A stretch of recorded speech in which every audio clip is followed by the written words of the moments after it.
اور تیسرا سبب، اگر میں چاہتا ہوں کہ میرا خاتمہ ایمان پہ ہو،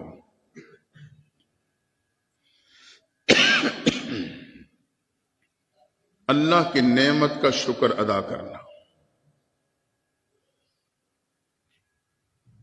رضیت باللہ ربا وبمحمد نبیا وبالاسلام دینا۔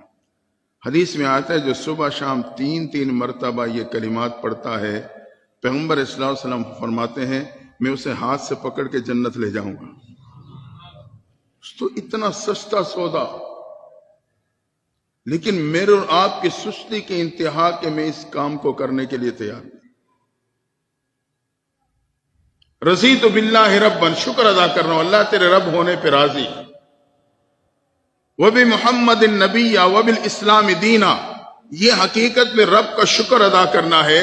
فرمایا جو صبح شام تین مرتبہ یہ کلمات پڑھے گا، محبوب پیغمبر فرماتے ہیں ہاتھ سے پکڑ کے جنت لے جاؤں گا۔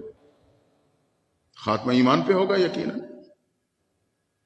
جنت تو تبھی ملے گی نا جب خاتمہ ایمان پہ ہو چکا ہو۔ اور علماء نے لکھا ہے اللہ کی نعمتوں کو شکر ادا کرنے کے ایک ادنا آسان طریقہ یہ بھی ہے کہ ہر بات پہ الحمدللہ کہنے کی عادت بنا لو۔ موقع کی مناسبت سے سبحان اللہ، الحمدللہ، اللہ اکبر، لا الہ الا اللہ، انا للہ، لا حول ولا قوت الا باللہ۔